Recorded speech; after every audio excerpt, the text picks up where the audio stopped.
شامل ہو جاتے ہیں اور اس کے رکنیت کا فارم فل کریں اور اس کے پلیٹ فارم سے آپ دعوت و تبلیغ کا کام شروع کریں؟ وہ اس لیے نہیں کہ ظاہر ہے ان کی اپنے رولز اور ریگولیشن ہے، میں تو اس کا پابند نہیں ہو سکتا، سیدھی سی بات ہے.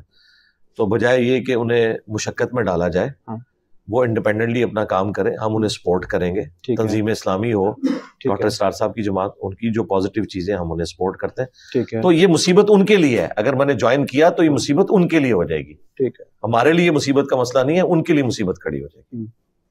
اچھا، اکثر لوگ یہ کہتے ہیں کہ کسی انسان کو جنات چمڑ جائیں تو وہ اس کو کسی بابے کے پاس لے جاتے ہیں، وہ ان کو دم ڈالتا ہے تو جن جو ہے وہ بھاگ جاتے ہیں، تو اس میں کچھ چھپ چھپ بھی کرتے ہیں. تو آپ کا اس حوالے سے کیا خیال ہے کہ یہ ایسے ہوتا ہے، واقعی یہ چیزیں ہوتی ہیں؟ جی ہوتی ہیں، اور اس کے لیے ان بابوں کا مسلمان ہونا بھی ضروری نہیں ہے. یہ ایک علیحدہ سے ایک فیلڈ ہے. کرسچنز میں بھی ایسے لوگ موجود ہیں. ہانٹنگ نام کا پروگرام ڈسکوری چینل کے اوپر چلتا ہے، اور وہ جیزس کرائسٹ کے نام کے اوپر ان میں سے وہ چیزیں نکال دیتے ہیں. ہندو جو ہے وہ اپنی دیویوں کے نام کے اوپر اس طرح کی چیزیں نکال دیتے ہیں. تو اس کا یہ مطلب نہیں کہ کسی کا ریلیجن یا فرقہ درست ہو جائے گا اس کی بنیاد کے اوپر. ٹھیک ہے، ادروائز تو پھر آپ ان کے شرکی عقیدوں کو بھی ٹھیک مانیں گے. یہ علیحدہ سے ایک فن ہے. ٹھیک ہے، ہم ریکمینڈ یہ کریں گے کہ آپ کسی ایسے شخص کے پاس جائیں جو قرآن و سنت سے علاج کرتا ہو، شرکی الفاظ نہ استعمال کرتا ہو. ٹھیک ہے، اسلام ایک مکمل دین ہے، لیکن آپ بابانگ دوہل یہ کہتے ہیں کہ اسلامک جو سیکولرزم ہے وہ بھی بہت اچھا ہے. تو یہ کیا منطق ہے جو مختلف سٹیجز پہ آپ یہ بات کرتے ہیں؟ میں نے اسلامک سیکولرزم ایک ٹرم ڈیوائز کی تھی، جس طرح اسلامک بینکنگ کی ٹرم آئی، اسلامک ڈیموکریسی کی ٹرم آئی. ٹھیک ہے، تو میں نے اسلامک سیکولرزم اس حوالے سے بات کی تھی کہ پاکستان میں کسی فرقے کی اگر حکومت آئی تو دوسرے کو وہ جینے کا حق بھی نہیں دے گا، کیونکہ یہاں جس قسم کے اختلافات موجود ہیں کبھی ایک دوسرے کو برداشت نہیں کریں گے. ایون رمضان نشریات میں اکٹھے بیٹھے ہوتے ہیں، نماز کا وقت آتا ہے تو نماز علیحدہ پڑھتے ہیں، ایک دوسرے کے پیچھے نہیں پڑھتے، اور سامنے یہ ایکٹنگ کر رہے ہوتے ہیں کہ نہیں ہم ساروں کو مسلمان سمجھتے ہیں. ٹھیک ہے، تو میں نے کہا تھا اسلامک سیکولرزم قطعاً اس سے مراد لادینیت نہیں ہے. قرآن و سنت کے دائرے کے اندر جو بھی اسلامی حکومت آئے وہ باقیوں کو رائٹ دے کہ وہ اپنے مطابق زندگی گزار سکتے ہیں. رائے عامہ آپ ہموار کریں. یہ نہیں ہے کہ بریلویوں کی حکومت آئے تو جو قبر دیکھے مزار اس کے اوپر بنا دے، اور اہل حدیث کی حکومت آئے تو پکڑ کے داتا دربار گرا دیں. نہیں، رائے عامہ ہموار کریں.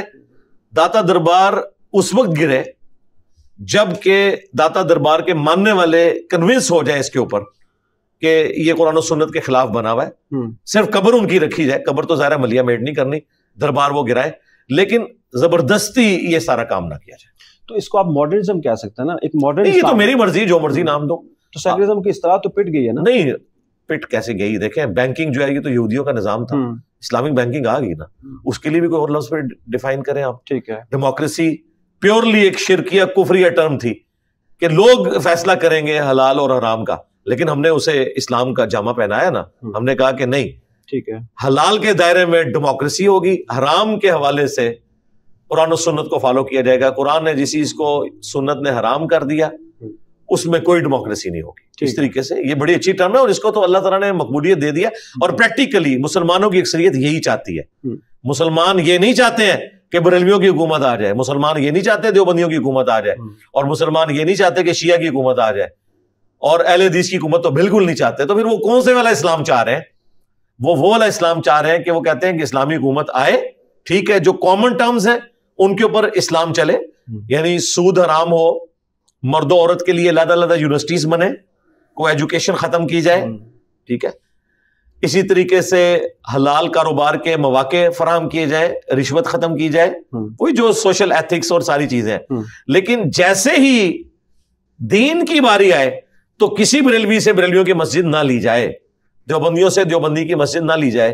تو اگر آپ کہتے ہیں خلافت کا نظام ہے تو پھر تو جس کی خلافت ہونی چاہیے اس کا رائٹ ہے کہ بریلویوں سے چھین لے پھر مسجد. وہ بتائے کہ میں بتاؤں گا ادھر امام کون ہوگا. تو مجھے بتائیں کوئی بریلوی اہل حدیث کی حکومت میں یہ گوارا کرے گا کہ اس کی مسجد میں آ کے رفع الیدین والا امامت کروائے؟ اگر آپ سمجھتے ہیں ایسا ہو سکتا ہے تو کوئی مجھے الیاس قادری صاحب کی مسجد میں نماز پڑھا کے بتائے اہل حدیث، اور الیاس قادری صاحب کو رائے میں نماز کی امامت پہ کھڑا کر کے بتائیں. یہ ایک دوسرے کو مسلمان بھی نہیں سمجھتے. تو اس کے لیے پھر ہماری والی ٹرم یوز کرنی پڑے گی، اسلامک سیکولرزم. سارے فرقوں کو اجازت ہو کہ وہ اپنے فرقے کے مطابق زندگی گزارے، حکومت کا کوئی دخل نہیں ہونا چاہیے کسی کے مذہبی اس طرح کے معاملات کے اندر کہ وہ بریلویوں کو کہے کہ تم جاؤ داتا دربار گرا دو، میری طرف سے آرڈر ہے، ایسے نہ ہو. اور اگر بریلویوں کی حکومت آئے تو وہ اہل حدیثوں کو آرڈر دے کہ جاؤ فلاں ننگا پیر مر گیا، اس کا مزار جو اہل حدیثوں نے تعمیر کرنا ہے، ادروائز گولی مار دی جائے گی. یہ کچھ ہونا ہے. ہاں اس دن سے ڈر جائیں. اللہ نہ کرے کہ یہاں پہ کوئی فرقے کی اسلامی حکومت آئے. یہاں پہ اسلامک سیکولرزم ہونا چاہیے. ٹھیک ہے. حضرت عیسیٰ السلام کے دور میں اصحاب الاخدود کا واقعہ آپ کے سامنے ہے. اس میں ایک شخص جو پیغمبر بھی نہیں تھا لیکن وہ مستجاب الدعوات ہو گیا اور اس کا صاحب کرامت بھی ہو گیا. جی. تو آج کے دور میں جب نبی محمد صلی اللہ علیہ وسلم کی امت ہے اور پیاری امت ہے، پیارے لوگ ہیں، تو یہاں صاحب کرامت کوئی نہیں ہو سکتا؟ ہو سکتا ہے، اللہ چاہے تو لائے نا. کدھر ہے؟ مر گئے، میں نے مار دیے، لائے نا. لیکن آپ تو کہتے ہیں کہ نہیں، میرا تو یہ کہیں دعویٰ نہیں ہے، کوئی بابا نہیں ہے. نا. میں نے کہا یہ فراڈی اب سامنے نہیں آئیں گے. یہ میں نے کہا تھا. جو فراڈیے یہ دعویٰ کرتے تھے اپنے بابوں کے بارے میں کہ انہوں نے 1965 میں راوی کے پل کے اوپر آ کے بم کیچ کیے ہیں، تو ٹھیک ہے، گوروں کو بلاتے ہیں، ایک بار ان کے مزار کے اوپر سے بم پھینکتے ہیں اور چیک کرتے ہیں کہ آج بھی وہ ڈائیو لگا سکتے ہیں. گلوز چاہیے تو وہ بھی پرووائڈ کر دیں گے. قبر سے نکلے اور کیچ کر کے بتائیں.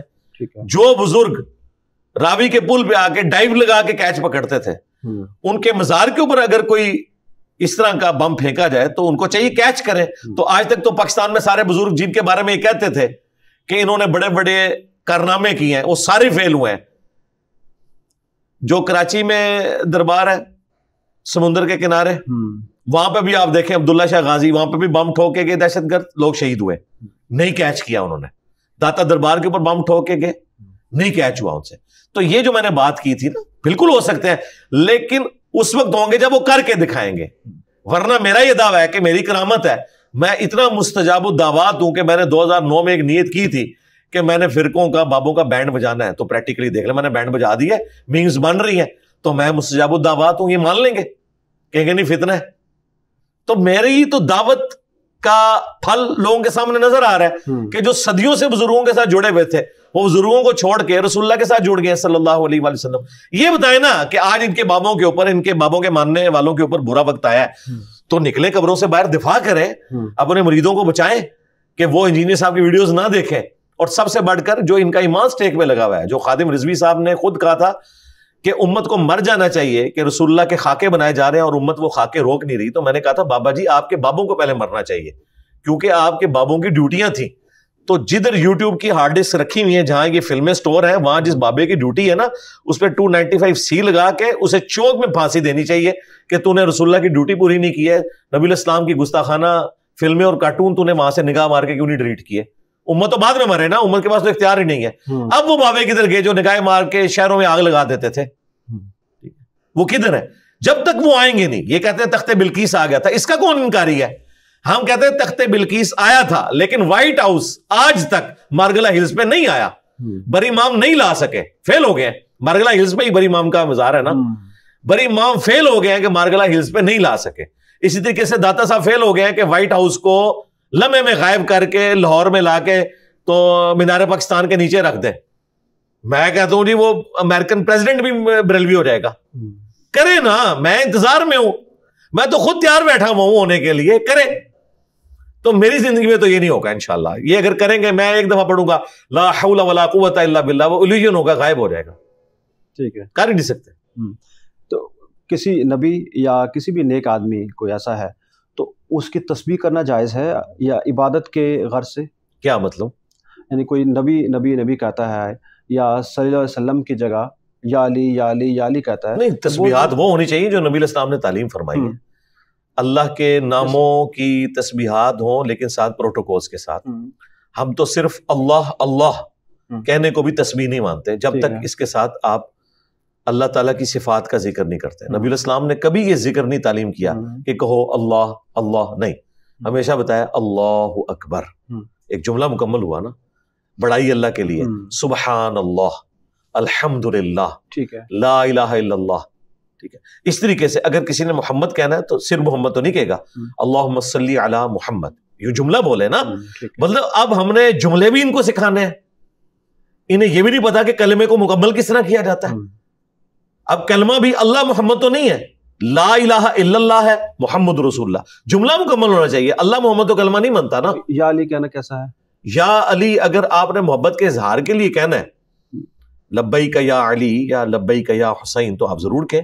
لیکن اگر آپ یا علی سے مراد یہ لے رہے ہیں کہ حضرت علی میری مدد کو پہنچے تو یہ کسی بھی نبی، کسی بھی غیر نبی، کسی بھی فرشتے کے لیے جائز نہیں کہ آپ اسے پکاریں، آپ نے اللہ ہی کو پکارنا۔ اچھا ایک پرسنل سے سوال ہے، اس پہ اپنے مائنڈ نہیں کرنا، میں جب آ رہا تھا تو مجھے کچھ لوگوں نے کہا اور ان کو اور لوگوں نے کہا ہوگا کہ انجینئر صاحب ایسے ہیں، تو انہوں نے کہا جی انجینئر صاحب ایک فتنہ ہے اور شیعہ بھی لگتے ہیں ہمیں اور قادیانی یا مرزائی بھی لگتے ہیں، تو میں نے کہا جی میرا تو اس پہ یقین نہیں ہے لیکن میں آپ کا سوال پہنچا دوں گا۔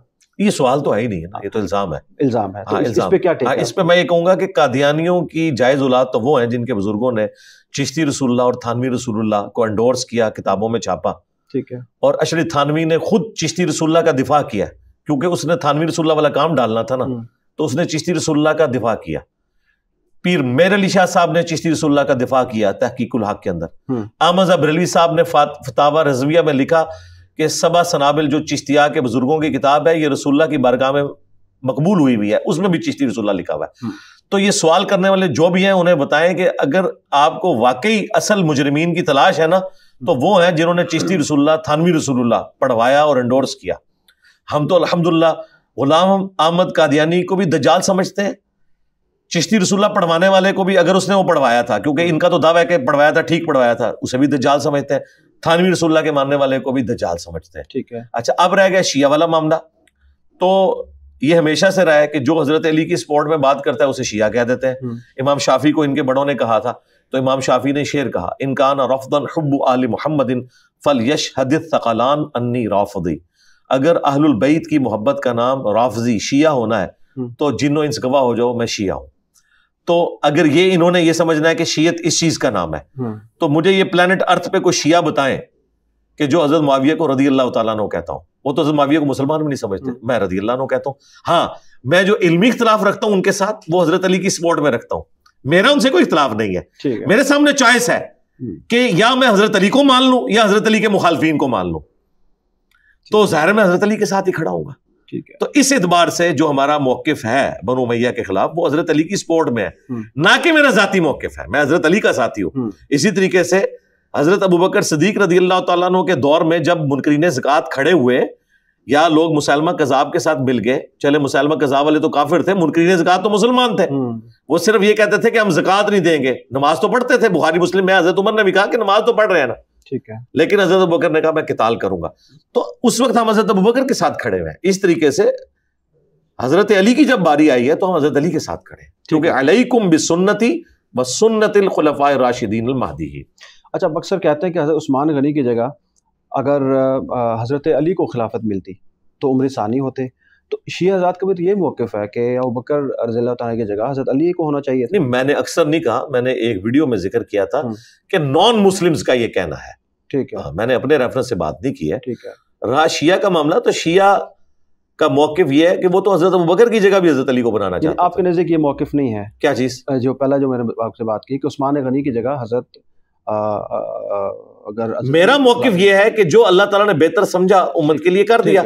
میرے نزدیک تو اگر حضرت علی کو بھی پہلا خلیفہ چن لیا جاتا تو کوئی مسئلہ نہیں تھا۔ اچھا فلسطین کے معاملے پر آپ بائیکاٹ کے کچھ خلاف چلے گئے تھے، آپ نے کہا بائیکاٹ کریں لیکن بہت زیادہ نقصان نہ کریں لوگوں کا، اس سے تو لوگوں کے روزگار چلے جائیں گے، لیکن اس کی دوسری طرف ہم دیکھتے ہیں کہ جو ساحل ادیم ہے انہوں نے اس کے خلاف بات کی، انہوں نے یہ کہا کہ نہیں انجینئر صاحب کا موقف ایک طرف درست ہو سکتا ہے لیکن اصل یہ ہے کہ جب ایک بڑا کاز ہو جہاں پر فلسطین کے پہ ظلم ہو رہا ہے، بچوں پہ ظلم ہو رہا ہے، تو وہاں پر یہ بائیکاٹ کیا جا سکتا ہے۔ اللہ دینے والا ہے تو ٹھیک ہے، اگر اللہ روزی دینے والا ہے بالکل ٹھیک ہے، اللہ روزی دینے والا ہے تو ہم یہ IMF سے قرضہ کیوں لے رہے ہیں؟ ان کو بھی مشورہ دیں، ہم ان کی قسطیں کیوں واپس کر رہے ہیں، ان کو بھی مشورہ دیں۔ ظاہر ہے دنیا میں اللہ تعالیٰ نے معیشت کے ساتھ معاملات کو جوڑا ہوا ہے نا، تو ہم نے حکمت عملی کے ساتھ لے کے چلنا ہے نا معاملات کو، ٹھیک ہے۔ تو اگر وہ یہ سمجھتے ہیں انہوں نے بائیکاٹ کرنا ہے تو پھر ایک نمبر بائیکاٹ ہونا چاہیے۔ میں نے کہا تھا کہ پھر 100% بائیکاٹ کریں، تو واٹس ایپ کا بائیکاٹ کس عالم دین نے کیا ہے؟ موبائل فون کا بائیکاٹ کس نے کیا ہے؟ یوٹیوب کا بائیکاٹ کس نے کیا ہے؟ ہر ایک چیز کے ٹانڈے جو ہے نا اسرائیل اور امریکہ کے ساتھ جا کے ملتے ہیں، امریکہ کے ساتھ تو ساری ٹیکنالوجیز جا کے ملتی ہیں، نوبیل پرائز بھی 1/4 یہودیوں کو ملے ہوئے ہیں، ان سے جتنی ٹیکنالوجی بنی ہوئی ہے سب سے اعلان برات کریں۔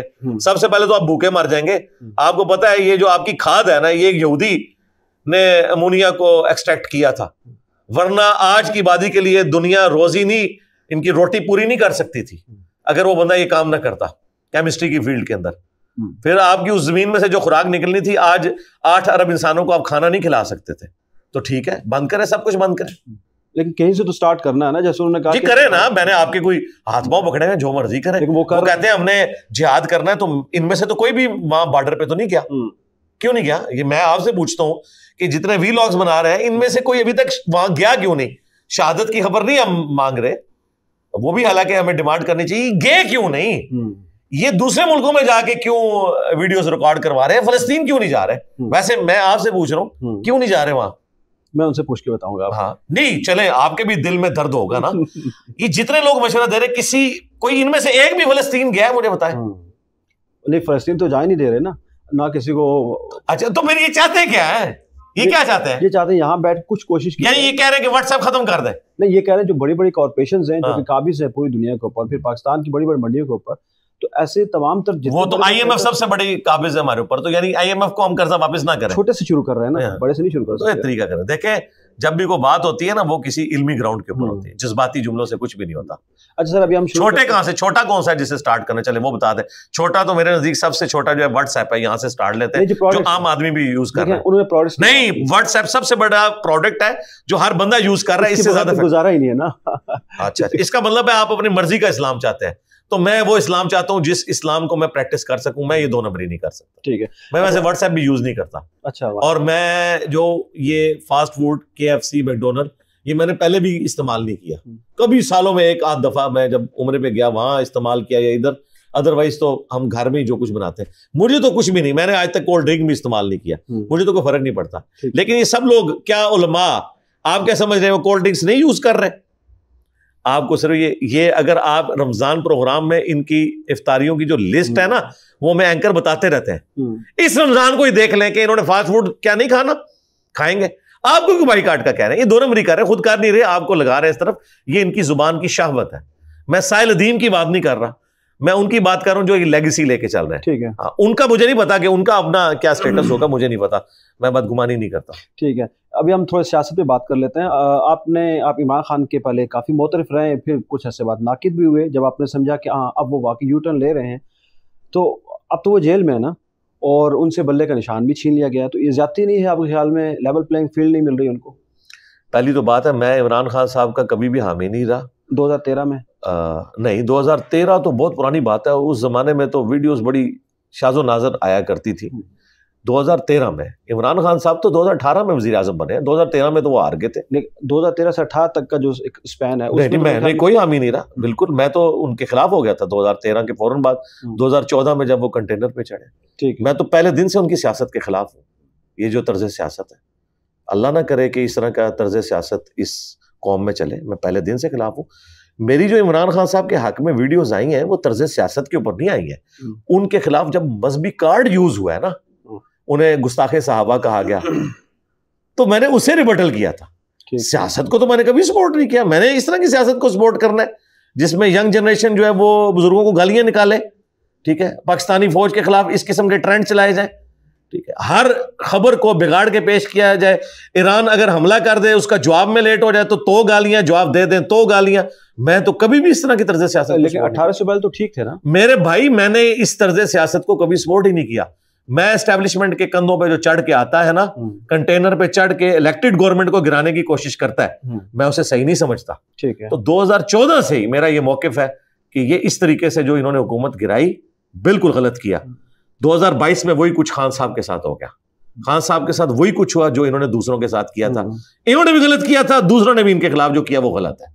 ٹھیک ہے، لیول پلینگ فیلڈ کی بات آئی تو 2018 میں محکمہ زراعت جب سامنے آیا تھا اور نواز شریف صاحب کے ساتھ جو کچھ کیا اور جو کچھ باجوہ صاحب اور فیض حمید صاحب نے عدالتوں کے ذریعے کیا، اب تو سب کے سامنے آ چکا ہے نا. تو اس وقت لیول پلینگ فیلڈ تھی نہیں تھی. ہاں، تو بس جو یہ کہتا ہے نا کہ اس وقت اب بھی تو نہیں ہے نا. رک جائے نا، ادھر تو ہم بعد میں پہنچیں گے نا. یہ تو ادھر تو ہم بعد میں پہنچیں گے، ہم سٹارٹ وہاں سے لیں گے.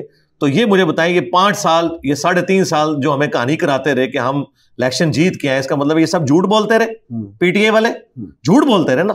اس کے اوپر پہلے قوم سے معافی مانگے، اپنے سارے گناہوں کی معافی مانگے. یہ کہیں کہ ہمیں انسٹال کیا گیا تھا، وہ سارے گناہ جب معاف کر کے پھر 2024 میں پہنچیں گے نا. یہ تو نہیں ہو سکتا کہ آپ ساری کی ساری باتوں کے اوپر کہیں کہ جی اس کو چھوڑیں آج کی بات کریں. میں ادھر پہنچوں گا. لیکن پہلے آپ کو گھر تک پہنچاؤں گا, آپ کو وہ ساری باتیں یاد کرواؤں گا کہ جو آپ کہا کرتے تھے میں اس کا اے سی اتروا لوں گا, آپ تو ورزش کر رہے ہیں. مریم نواز کی تو قید اس سے بہت زیادہ سخت تھی, رانا ثناء اللہ کی قید تو اس سے بہت زیادہ سخت تھی. آپ کو تو سب کچھ دیا ہوا ہے, آپ کو تو روزانہ میں پتہ چلتا ہے کہ آج جو ہے وہ دیسی مرغی ملی, دیسی گھی کے اندر ہفتے میں یہ مینیو آ رہا ہے, اگرچہ پیمنٹ آپ اس کی کر رہے ہیں لیکن وہ سب کچھ مل رہا ہے. آپ کو تو بڑی اچھی والی جیل ملی ہوئی ہے. مینیو ہے نا, جیل کا مینیو نا. جی جیل کا مینیو اس وقت کدھر تھا کہ جب میں اس کا اے سی اترواؤں گا, ٹھیک ہے, تو اب بھی بغیر اے سی کے وقت گزارے ہیں, ابھی تو گرمیاں آنی ہے خان صاحب کی. تو یہ میں باتیں اس لیے نہیں کر رہا کہ مجھے خوشی ہے, میں یہ بتانا چاہ رہا ہوں کہ یہ خان صاحب نے یہ سارے کا سارا بیج بویا تھا. آج جو وہ کاٹ رہے ہیں نا, یہ وہی کچھ ہے جو انہوں نے دوسروں کے ساتھ کیا تھا, انہیں نہیں کرنا چاہیے تھا. تو میں کبھی بھی اس طرز سیاست کا حامی نہیں ہوں. اب رہا جو بلے کا نشان چھینا کیا, بلے کا نشان ان کی حرکتوں کی وجہ سے چھینا ہے. مجھے اس فیصلے میں سکم بتائیں. آپ پتہ مجھے کیا کہہ رہے ہیں کہ اس بندے نے 160 پہ گاڑی چلائی تھی موٹر وے کے اوپر, اگرچہ 120 سپیڈ تھی, لیکن اس کی ماں مری ہوئی تھی. علی بھائی اس پہ طرز کھائیں, اس بیچارے کی ماں مری ہوئی تھی, اس نے جنازے میں پہنچنا تھا. میں کہوں گا بالکل بہتر یہ ہے کہ اس نے جنازے میں پہنچنا تھا تو یہ اپنا جرمانہ ادا کرے اور جنازہ پڑھ لے جا کے. لیکن قانوناً وہ میں اس کی 160 والی سپیڈ کو معاف نہیں کر سکتا کیونکہ قانون ٹوٹا. ان کا جو یہ معاملہ ہے 2021 سے چل رہا ہے, جب خان صاحب موجود تھے گورنمنٹ میں, ان کو بار بار ٹائم دیا گیا کہ آپ الیکشن کروائیں, یہ الیکشن نہیں کرواتے تھے, اور اس طریقے سے معاملات بگڑتے چلے گئے. ان کے وکیلوں نے جس طریقے سے یہ الیکشن کسی گاؤں کے اندر پشاور جا کے, بعد میں ان کو تھا کہ ہم ہمارے جج بیٹھے ہوئے, ہم فیصلہ لیں گے, اس لیے پشاور ہائی کورٹ سے فیصلہ لیا. یہ ساری ڈرامہ بازی ہمیں نظر آ رہی ہے, اور سپریم کورٹ نے ایک سوال کیا, کوئی ایک ڈاکومنٹ نہیں یہ صحیح طریقے سے پروڈیوس کر سکے. سپریم کورٹ کا جو فیصلہ ہے قانوناً بالکل درست ہے, اگرچہ اس فیصلے کا ہمیں دکھ ہے. دکھ سپریم کورٹ کے اوپر نہیں ہے, دکھ ان کے اوپر ہے کہ ظالموں یہ حرکت نہ کرتے. جب تمہیں پتا تھا کہ تم کمزور گراؤنڈ کے اوپر کھڑے ہوئے ہو, تم نے اپنا کمزور پوائنٹ ان کے حوالے کیوں کیا کہ انہوں نے تمہیں بلے سے فارغ کر دیا. یہ اپنی حرکتوں کی وجہ سے فارغ ہوئے ہو. کاش ایسا نہ ہوتا, کاش یہ سارا کچھ نہ ہوتا. اب رہا یہ مسئلہ کہ اس طرح کی کمزوریاں دوسری پارٹیوں میں موجود ہیں, تو ان سے کیوں نہیں یہ کچھ لیا گیا ان کے جی. پھر ہم وہی بات کریں گے جو نون لیگ کے ساتھ 2018 میں ہو رہا تھا, اس وقت نون لیگ کے ساتھ ہی ہو رہا تھا نا. ایک صرف نشان نہیں لیا تھا تو سرکار خان صاحب نے پوری کوشش کی تھی, خان صاحب کی ویڈیوز اگلوں نے چلا دی ہیں, ان سے شیر کا نشان لیں. تو خان صاحب پہلے قوم سے معافی مانگے, جب وہ کہتے تھے نا کہ میں کہتا تھا ان سے شیر کا نشان لو تو میں غلط کر رہا تھا. تو خان صاحب یہ سب کچھ کرتے رہے, وہ لیا گیا یا نہ لیا گیا وہ علیحدہ بات ہے, لیکن یہ جو دماغ میں ڈالنا کہ شیر کا نشان لیں لیں لیں, تو وہ تو نہیں لیا گیا, ان سے لے لیا گیا. تو یا یہ کہیں کہ اس وقت بھی غلط تھا, میرے ساتھ بھی غلط ہوا, میں دونوں کو غلط سمجھا. لیکن یہ تو ریونج ہے نا, یہ تو سپریم کورٹ کو دیکھنا چاہیے تھا نا کہ وہ ان کو بتاتی کہ نہیں, سپریم کورٹ کو آپ کچھ نہیں کہہ سکتے, سپریم کورٹ نے بالکل صحیح فیصلہ نہیں. تو انہوں نے پشاور ہائی کورٹ کا فیصلہ کیوں نال انوائٹ کیا؟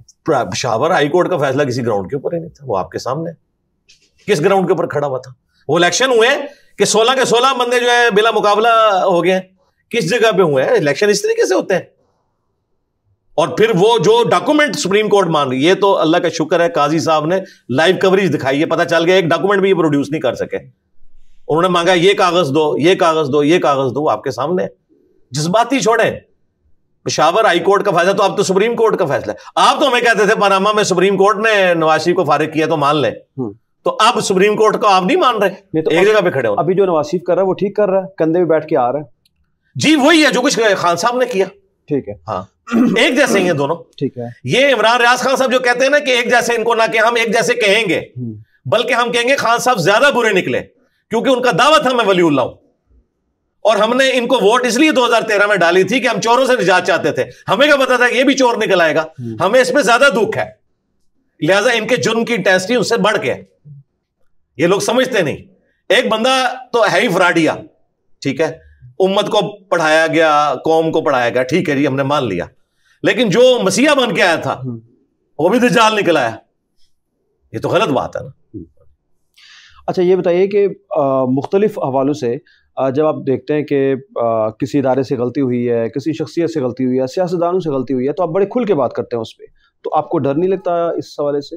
ڈر کیوں لگے, میں جو بات آپ کے بیانیے کو ریاست مخالف بیانیہ تصور کیا جاتا ہے بہت سے. ریاست مخالف, اس وقت ریاست کا بیانیہ یہ ہے کہ ڈیموکریسی کو پروان چڑھنا چاہیے, یہ بیانیہ ہے.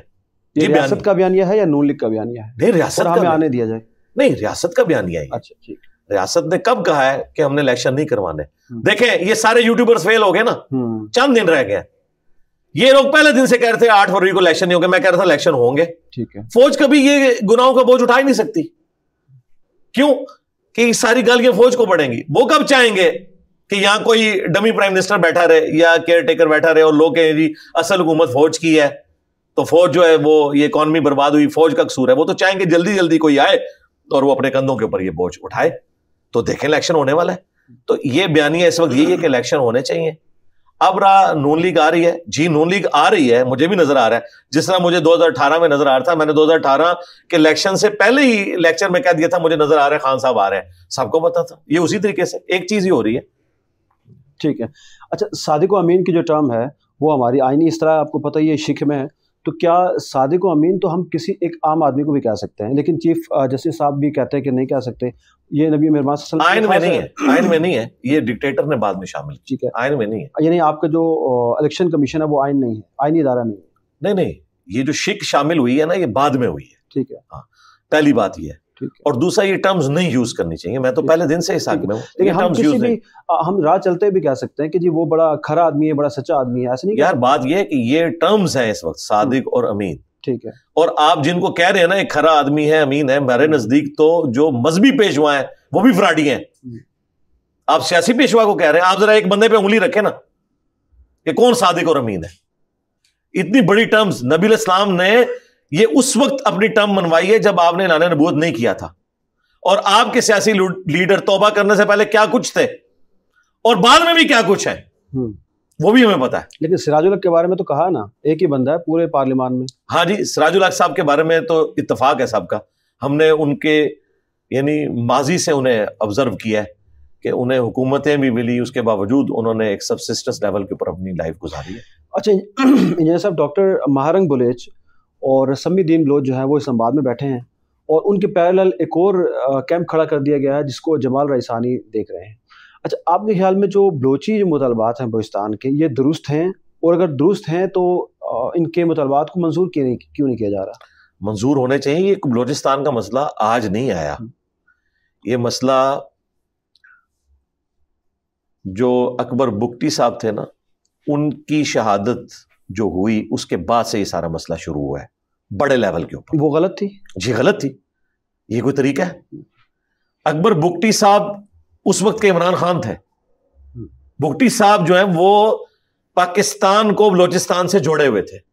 یہ سارا بجٹ بگٹی صاحب کو جاتا تھا اور وہاں سارے سرداروں کو ایک جھنڈے کے نیچے اس بندے نے جمع کیا ہوا تھا. ٹھیک ہے. وہ کوئی پاکستان مخالف نہیں تھا، ان کا اپنا بندہ تھا. جس طرح خان صاحب ان کے اپنے بندے تھے، ٹھیک ہے، بھٹو صاحب ان کے اپنے بندے تھے، نواز جی صاحب ان کے اپنے بندے تھے. تو انہوں نے پھر ٹیشو پیپر کی طرح اس بندے کو ضائع کر دیا اور پھر اس طریقے سے آگے معاملات چلے. اب یہ جو مسنگ پرسن کا ایشو ہے، خواہ وہ مسنگ پرسن بلوچ ہوں یا پی ٹی آئی کے ہوں یا کسی مذہبی جماعت کے ہوں، تمام کو عدالت کے سامنے پروڈیوس ہونا چاہیے. یہ تو ہمارے آئین میں لکھا ہوا ہے اور میں اسی بات کی تصدیق کرتا ہوں. رہا یہ مسئلہ کہ اگر ان میں کوئی دہشت گرد ہیں تو انہیں سزائیں ہونی چاہیے لیکن عدالت کے تھرو، عدالت میں ثابت ہو. اور اگر ثابت نہیں ہو سکتا تو اسلام کی روح سے آپ کسی کو سزا نہیں دے سکتے جس کو آپ مجرم ثابت نہ کر سکیں. لیکن اب اس میں آخری بات کروں گا کہ اس وقت مسنگ پرسنز کا جو مسئلہ خصوصاً پی ٹی آئی کی طرف سے اٹھایا گیا ہے، ہم ان سے پوچھیں گے کیونکہ ہم پوچھنے میں حق بجانب ہیں. اس وقت وہ حامد میر صاحب کی بھی تعریفیں کر رہے ہیں. وہ صحافی جن کے وی لاگز دیکھ کے لوگ مجھے گالیاں نکالتے تھے اس زمانے میں جب میں حامد میر صاحب کو سپورٹ کرتا تھا، آج سے نہیں، جب ان پہ قاتلانہ حملہ ہوا تھا اس زمانے سے. تو پی ٹی آئی والے جب ابھی عمران خان صاحب وزیر اعظم بھی نہیں مرے ہوئے تھے، میں اس وقت بھی حامد میر صاحب کی اچھی چیزوں کی تعریف کرتا تھا. تو پی ٹی آئی والے تو چونکہ ان کو تو وہ کہانی کرائی گئی تھی نا، اب تو دوسرے ونگ میں چلے گئے. اب ان کے جو سب سے بڑا یوٹیوبر اس حوالے سے تھا وہ کہہ رہا جی میں نے جتنے وی لاگز کیے حامد میر صاحب کے خلاف میں وہ ڈیلیٹ کر دوں گا، مجھے وہ زبان نہیں استعمال کرنی چاہیے تھی. تو اس وقت جو اس لیگیسی کو آگے لے کے چل رہے ہیں نا بلوچوں والی، تو ہم ان سے کہیں گے کہ آپ کے جو پرائم منسٹر صاحب تھے نا انہوں نے اختر مینگل کو اپنی حکومت میں پی ٹی آئی کی شامل اس بنیاد پہ کیا تھا کہ میں مسنگ پرسن کا مسئلہ حل کرواؤں گا. منظور پشتین کے دھرنوں میں جا کے وہ بیٹھتے تھے لیکن کسی سے کوئی اپنا مسئلہ حل نہیں کروا سکے. جب وہ وزیر اعظم سے اترے ہیں اب پی ٹی اے جو ہے وہ بلوچیوں کے حق میں بول رہی ہے. جب یہ حکومت میں تھے اس وقت کیا کر رہے تھے؟ اس وقت تو عمران ریاض خان صاحب بھی کہہ رہے تھے کچھ نہ کچھ تو کیا ہے کہ بلوچی اٹھائے گئے, ویڈیوز تو ہانٹ کر رہی ہیں, اگرچہ انہوں نے معافی مانگ لی ہے, لیکن اس وقت ایڈ فیول ٹو فائر ان لوگوں نے کیا ہے. اب یہ لوگ اگر فوج کے خلاف بولتے ہیں نا تو ہمیں یہ وسوسے آتے ہیں کہ کیا یہ بلوچیوں کے حق میں بول رہے ہیں یا دشمن کا دشمن دوست ہوتا ہے اس چکر میں بول رہے ہیں. یہ وسوسہ آئے گا, نیچرل چیز ہے. یہ اینٹی فوج بیانیے کی وجہ سے بلوچیوں کے حق میں بول رہے ہیں, یہ واقعی یہ بلوچیوں کے حق میں, یہ نہ ہو کل کو فوج گود لے لے خان صاحب کو پھر یہ بلوچیوں کے خلاف ویلاگ بنانا شروع کر دیں. یہ تو جب وقت آئے گا تو بتائے گا. ہم بہرحال حسن ظن رکھتے ہیں کہ معافی مانگ لی, بہت اچھی بات ہے, تو ان کو حقوق ملنے چاہیے, بالکل ملنے چاہیے. اچھا انجینئر صاحب, ابھی ہم مختصر سوالات لیں گے. یہ بتائیے کہ پاکستان کے لیے سب سے بہترین نظام کون سا ہے؟ جمہوری نظام آپ کے نظر میں بہتر ہے یا صدارتی نظام آ جائے تو زیادہ اچھا ہے؟ یہ صدارتی نظام تو نقصان دہ ہو جائے گا, کیونکہ جس کی گڈی چاہیں گے چڑھا دیں گے. میرا خیال ہے جو یہ نظام ہے, اسی نظام کی بنیاد کے اوپر یہ سارے معاملات سٹارٹ میں کیے گئے. محمد علی جناح بھی اسی نظام کو سپورٹ کرتے تھے. یہ بہتر سسٹم ہے. صدارتی نظام کا تجربہ تو کئی بار ہو چکا ہے. صدر پاکستان مشرف صاحب بھی رہے ہیں, ضیاء الحق صاحب بھی رہے ہیں, اور ایوب صاحب بھی رہے ہیں. کیا انہوں نے کر لیا؟ وہ آپ کے سامنے ہے. تو مشرف صاحب نے تو بلدیاتی نظام دیا آپ کو پورے پاکستان. بلدیاتی نظام مشرف صاحب نے نہیں دیا, وہ پہلے سے تھا. انہوں نے بلدیاتی الیکشن کروائے تھے, جو سسٹم موجود تھا اسے وہ آگے لے کے چلے. انہوں نے خود سے تو کچھ نہیں کیا. لیکن انفراسٹرکچر تو بلدیاتی نظام میں انہوں نے کھڑا کیا نا. وہ پہلے کا تھا بھائی. بلدیہ کے کیا مشرف صاحب سے پہلے بلدیاتی الیکشن نہیں ہوتے تھے؟ ہم لوگ 1992 میں میٹرک میں تھے, اس وقت بھی بلدیہ کے الیکشن ہوتے تھے اور باقاعدہ سارے کام ہوتے تھے. مشرف صاحب نے کہاں سے آگے کیا؟ مشرف صاحب نے اس کو آگے چلایا. اب کہ نہیں مشرف صاحب نے 2008 کے الیکشن کروا دیے, تو الیکشن پہلے نہیں ہوتے تھے, پہلے بھی ہوتے تھے. ٹھیک ہے. اچھا پاپا جانی کی یاد آتی ہے آپ کو؟ کون سے پاپا جانی؟ ہاں یاد کیا, ہم انہیں دیکھتے رہتے ہیں, آئے دن ویڈیوز میں دیکھتے ہیں, میمز میں دیکھتے ہیں, انجوائے کرتے ہیں. اچھا مفتی تقی عثمانی صاحب اور مولانا طارق جمیل صاحب جو ہیں, یہ دونوں بھی بابو میں شامل ہیں یا یہ تھوڑے ہٹ کے ماڈریٹ لوگ ہیں؟ ماڈریٹ ہے, لیکن ظاہر ہے کہ اس کیج کو توڑ نہیں سکے. ٹھیک ہے. ہاں جی. پاکستان کے 3 بڑے محسن کون ہیں آپ کی نظر میں؟ 3 بڑے محسن, پہلے نمبر کے اوپر تو محمد علی جناح ہے, اس میں کوئی شک نہیں ہے. ٹھیک ہے. ڈاکٹر اقبال کا یہاں پہ ذکر کرنا اس اعتبار سے بنتا ہے کہ انہوں نے انیشلی محمد علی جناح کو موٹیویٹ کیا اور پاکستان لے کر آئے. دوسرے نمبر پہ وہ ہیں, اور تیسرے نمبر پہ اگر کوئی ہے تو میں سمجھتا ہوں ڈاکٹر عبد القدیر. ٹھیک ہے. ان کی بہت بڑی کنٹریبیوشن ہے. انہوں نے اپنی جان پہ کھیل کے مسلمانوں کو یہ ٹیکنالوجی جو سینٹریفیوج والی تھی, یہ ایک حصہ ہے ایٹامک بم کو بنانے کا. اس کے علاوہ بھی کئی سٹیجز ہیں, اس میں ایٹامک انرجی کے باقی لوگوں کی بھی کنٹریبیوشن ہے, لیکن سب سے مشکل سٹیج یہی تھی, اور وہ ایک بندے کو کریڈٹ جاتا ہے, وہ ڈاکٹر عبد القدیر ہے. ٹھیک ہے. تو ابھی جو موجودہ پاکستان کے جو بڑے سائنسدان ہیں ان کی کیا کنٹریبیوشن ہے؟ ان کی بھی ہے, ڈاکٹر سمر مبارک مان صاحب کی بھی ہے. سارا میزائل سسٹم وہی لے کے چلے, اور اس میں آپ مشرف صاحب کی کنٹریبیوشن کہہ سکتے ہیں. انہوں نے نیسکوم کا ادارہ بنایا اور فری ہینڈ دیا ڈاکٹر سمر مبارک مان صاحب کو. اگرچہ نواز شریف صاحب ان کو آگے فرنٹ پہ لے کے آئے تھے, سمر مبارک صاحب کو, لیکن مشرف صاحب نے ان کے ساتھ اس اعتبار سے کوئی دشمنی نہیں نبھائی کہ یہ نواز شریف صاحب ان کو آگے لے کے آئے. انہوں نے ان کو اس طریقے سے سپورٹ کیا اور بڑے اچھی طریقے سے وہ لے کے چلے. آج کی عدالتیں آزاد ہیں آپ کی نظر میں؟ عدالتیں دیکھیں, بعض معاملات کے اندر تو آزاد ہیں, خصوصاً بڑی جو عدالتیں ہیں, لیکن جہاں پولیٹیکل ڈیسیژن اس طرح کے ہوتے ہیں, تو قاضی صاحب کے بارے میں تو میں سمجھتا ہوں کہ ان کے کسی فیصلے کے اوپر کوئی ٹیکنیکل گراؤنڈز کے اوپر بات کرے, جذباتی نہیں, ٹیکنیکل گراؤنڈز کے اوپر. تو میرے خیال ہے ابھی تک تو جو ڈیسیژن ان کے سامنے آ رہے ہیں, آپ مجھے بتائیے یہ جرت کیا وہ جج کر سکے جن کو یہ لوگ کہتے تھے بڑے اپ رائٹ ہیں؟ یہ لوگ سے مراد ہے وہ لوگ کہ جو اس سسٹم کے بینیفیشری تھے, یعنی پی ٹی آئی کی گورنمنٹ. ان میں سے کسی کی جرت ہوئی ہے کہ مشرف والے کیس کو اس طریقے سے لگائے؟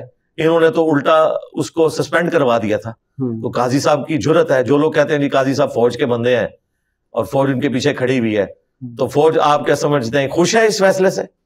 وہ تو منصور علی خان نے بھی خود کہا کہ وہ ان میں بڑی تشویش پائی جاتی ہے کہ قاضی صاحب نے مشرف کی پھانسی کا فیصلہ بحال کیوں کیا, اور اب اس کا ریورس بھی کوئی نہیں ہونا, اس کے اوپر اپیل بھی نہیں ہو سکتی, یہ فائنل ڈیسیژن ہو چکا ہے.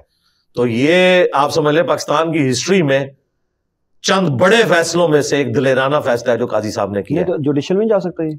نہیں جائے گا, وہ ہو گیا, فائنل ہو گیا, وہ ریویو کے بعد یہ سب کچھ فائنل ہو گیا. وہ ڈیسیژن ہی غلط تھا. سپریم کورٹ کا جو بنایا ہوا بینچ تھا اس کو ہائی کورٹ اس طریقے سے ختم نہیں کر سکتی تھی. اسی کے عوض تو یہ بندہ آیا تھا نا پھر سپریم کورٹ میں, اسی فیصلے کا انعام اسے ملا تھا جو اب جو استعفیٰ دے کے بھاگ گیا. یہ 2 جج وہ تھے جو یہ کہتے تھے کہ جی ان کے ماننے والے یوٹیوبر یہ کہا کرتے تھے کہ جی بڑے اپرائٹ جج ہیں, تو آئے نا فیس کرے نا. قاضی اکیلے نے فوج پوری کو فیس کیا, پی ٹی آئی کی ٹرولنگ کو فیس کیا, اپنے ججوں کی بدماشی کو فیس کیا, اکیلے بندے نے لڑ کے اپنا آپ منوایا نا. یہ کیوں بھاگ گیا ہے؟ جہاد کرے نا, شہید ہو جائیں, آئے جیلوں میں جائیں نا. پھر قاضی کی ہمت ہے نا جی, تو اللہ نے اسے انعام بھی دیا. تو میں اس وقت تو سمجھتا ہوں قاضی صاحب جو ہے وہ دلیری کے ساتھ فیصلے کر رہے ہیں. فیض آباد کا بھی دھرنے کا فیصلہ بھی انہوں نے کیا ہے. دیکھیں سارے بیک فوٹ پہ چلے گئے. آپ نے کبھی سوچا تھا کہ ایک جج لکھے کہ آئی ایس آئی جو ہے اپنے حدود کے اندر رہے اور اپنے ان ملازمین کو سزا دے؟ وہ سارے یہ 4 سال نہیں فیصلہ لگا سکے. قاضی صاحب کو سزا ہی فیض آباد دھرنے کے فیصلے کی ملی ہے. آتے ہی انہوں نے لگایا کہ نہیں لگایا؟ قاضی صاحب کی تو دلیری کی مثالیں ہیں.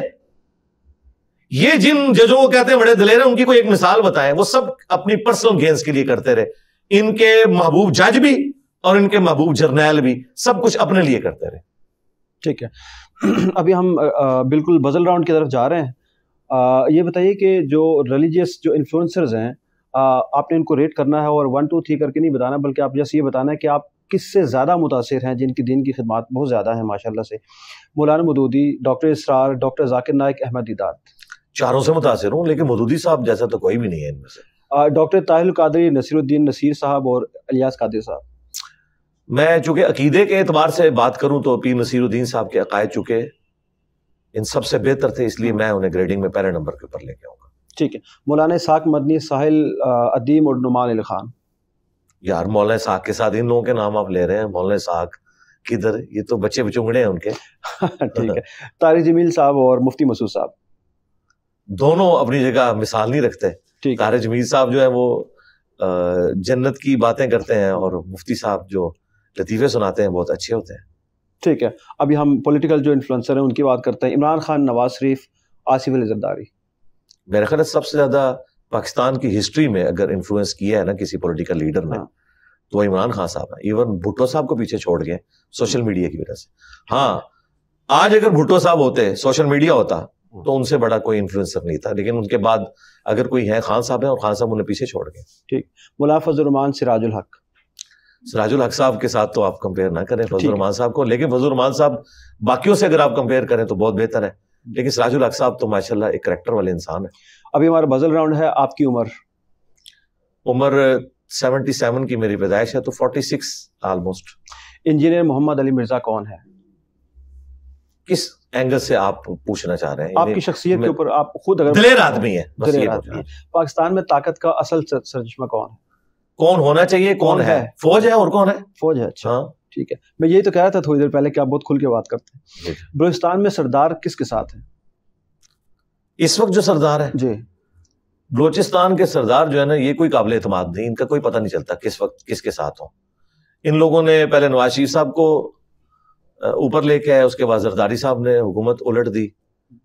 آج کل تو نون لیگ اور پیپلز پارٹی برابر چل رہے ہیں. یہ اب الیکشن کے بعد پتہ چلے گا کسے سپورٹ کریں گے. آخری بار یسو پنجو کب کھیلا آپ نے؟ مجھے تو یاد بھی نہیں یار, کہیں بچپن میں کھیلا ہے. ہاں کیوں نہیں کھیلا. آپ کے پسندیدہ شاعر کون ہے؟ شاعر میرے پسندیدہ, یہ مشکل سوال ہو جائے گا. ویسے تو میں اگر لوگوں کا دل جیتنا چاہتا تو سیدھا ڈاکٹر اقبال کا نام لے دیتا. تو فیلڈ میں دیکھا جائے گا, میرا خیال ہے فیض احمد فیض صاحب کی شاعری جو ہے وہ ایکسٹراڈنری ہے. ٹھیک ہے. پسندیدہ سینیٹر آپ کے؟ سینیٹر سراج الحق صاحب. کیا بات ہے. پسندیدہ سیاستدان؟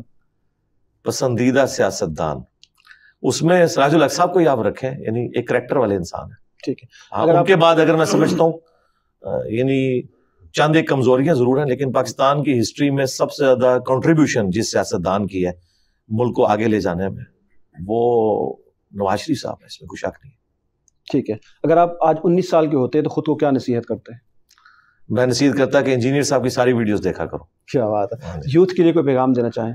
یوتھ کے لیے پیغام اگر آپ ریلیجن کے پوائنٹ آف ویو سے ہے تو میں یہی دوں گا کہ کتابوں کو خود پڑھیں اور تمام مکاتب فکر کے علماء کی ویڈیوز دیکھیں، اس کے بعد کتابوں کے ساتھ کراس ریفرنس چیک کریں، اور جو حق بات ہے آپ قبول کریں، لیکن کسی ایک خاص فرقے میں اپنے آپ کو بند نہ کریں، جس کی بھی اچھی بات ہے وہ آپ لیں۔ اور پالیٹکس کے پوائنٹ آف ویو سے کہوں گا کہ پولیٹیکل لیڈرز کو اپنا مذہبی پیشوا نہ مانیں، نہ ان کے بارے میں یہ آئیڈلی سوچیں کہ یہ بڑے کریکٹر والے لوگ ہیں، یہ بڑے نظریاتی ہیں۔ یہ نظریاتی اس وقت بنتے ہیں جب فوج انہیں نکالتی ہے، جب فوج گود لیتی ہے تو سب سے پہلے یہ چھلانگ مار کے چڑھ جاتے ہیں، خواہ وہ نواز شریف صاحب ہوں، خواہ وہ عمران خان صاحب ہوں، خواہ ایون بھٹو صاحب بھی ہوں۔ تو انہیں بس گیون سرکمسٹانسز میں آپ ایک دنیاوی لیڈر کے طور پہ مانیں، آنکھیں بند کر کے ان کے پیچھے نہ چلیں۔ باقی اکنامکس کے پوائنٹ آف ویو سے تو میں یہی مشورہ دوں گا، جن کے پاس اچھی ڈگریاں ہیں اور ان کے پاس فائنینسز بھی ہیں اور باہر کے ملکوں میں جا سکتے ہیں، انہیں چاہیے باہر کے ملکوں میں جائیں، اچھی جابز وہاں حاصل کریں، پاکستان میں ریمیٹنس بھیجیں تاکہ یہ اکانومی کا ہمارا پہیہ چل سکے۔ یہ میں انہیں مشورہ دوں گا۔ انجینئر صاحب بہت شکریہ، آپ نے ہمارے پروگرام کے لیے وقت نکالا۔